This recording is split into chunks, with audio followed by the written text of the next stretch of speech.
अभी लगता है जैसे कल ही की बात हो, जब कार्तिकेय कुणाल आंगन में खेल रहे हो, स्कूल जा रहे हो और धमा चौकड़ी मचा रहे हो। पर आज बच्चे सचमुच में बड़े हो गए, जिम्मेदार हो गए और समझदार हो गए। मुझे ये कहते हुए गर्व होता है वह अपने पिता के महान संस्कारों से संस्कारित हुए और उनकी सीखों को भी जीवन में उतारा है। सभी की चिंता करना, सबको साथ लेकर चलना, सबको खुश रखना दोनों बच्चों के स्वभाव में है। मुझे याद है जब मेरे दोनों बेटे छोटे छोटे थे, तब उनकी छोटी सी मुस्कान ने मेरे दिल की गहराइयों को छुआ था। उनकी नन्ही नन्ही गलतियां, उनके मासूम चेहरे, उनका भोलापन मुझे दुनिया के सबसे प्यारे क्षणों का एहसास कराती थी। जब वो बड़े होने लगे तो मैंने सिर्फ उन्हें ममत्व और प्यार नहीं दिया, बल्कि अनुशासन भी सिखाया। उसे ये समझाया जीवन में समर्पण, मेहनत और ईमानदारी से ही सफलता मिलती है। आज जब वह विवाह के इस पवित्र बंधन में बनने जा रहे हैं, मुझे गर्व है कि मैंने अपने बच्चों को एक अच्छे इंसान बनाने के लिए पूरी कोशिश की। एक माँ के लिए वो सबसे खास पल होता है जब बेटे के सिर पे सेहरा सजता है, घर में बहू के रूप में लक्ष्मी आती है। मेरे लिए तो ये दोगुनी खुशी है जब मेरी दोनों बेटियां साथ घर आ रही है।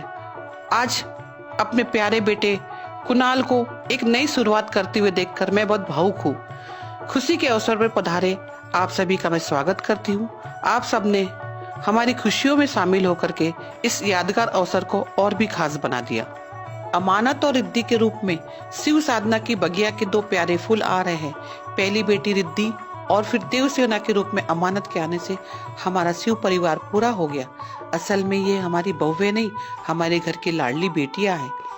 बेटी रिद्धि के आने से मेरी वर्षों की पुरानी इच्छा पूरी हो गई। घर में बेटियां आए, हम दोनों की हमेशा चाहत थी कि बेटियों के लालन पालन का सुख मिले। आज ये अवसर हमें मिल रहा है और ये अवसर आया है कुणाल और रिद्धि के विवाह संस्कार के रूप में। जीवन के 16 संस्कारों में से एक प्रमुख संस्कार विवाह संस्कार है।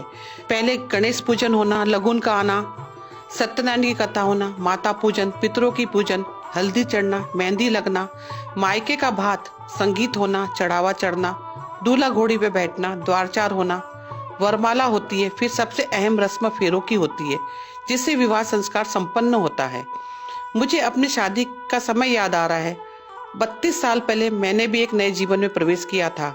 आज जब अपने प्यारे बेटे कुणाल को इस बंधन में बनते देख रही हूँ, तो हर माँ की तरह मेरी भी यही ख्वाहिश है कि हमेशा खुश रहे और अपने जीवन साथी के साथ आगे बढ़ते रहे। पवित्र फेरों के पहले दूल्हा दुल्हन का गठबंधन होता है। उसमें 5 चीजें रखी जाती है: सिक्का, पुष्प, हल्दी, तुरवा और अक्षत, जिसका अपना अलग अलग महत्व है। वर वधु अग्नि देवता को साक्षी मानकर 7 फेरे लेते हैं। वेदों में इसे सप्तपदी कहा गया है। पहले 4 फेरों में वधु आगे होती है, जो धर्म, अर्थ और काम और मोक्ष का प्रतीक है, और 3 फेरों में वर आगे रहता है। पहला फेरा अन्न की वृद्धि के लिए, दूसरा फेरा शारीरिक और मानसिक बल की वृद्धि के लिए, तीसरा फेरा धन वृद्धि के लिए और चौथा फेरा सुख समृद्धि के लिए। 5वां फेरा कर्तव्य पालन के लिए, 6वां फेरा ऋतुचर्या के लिए, 7वां फेरा पत्नी को अनुगामिनी मित्रतापूर्ण व्यवहार के लिए उठाया जाता है। बेटा कुणाल व रिद्धि अपने मन में इन वचनों को और अपने कर्तव्यों को धारण करते हुए आगे बढ़े।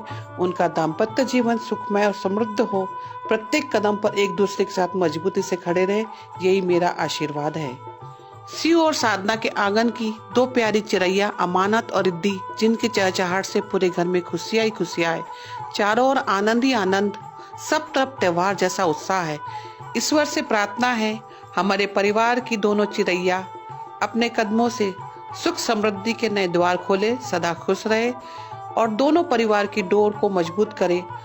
अगले महीने मेरे बड़े बेटे कार्तिकेय और अमानत भी विवाह के बंधन में बनने जा रहे हैं। मेरा कार्तिकेय और अमानत को बहुत बहुत शुभकामनाएं, आशीर्वाद। सदा खुश रहो मेरे बच्चों।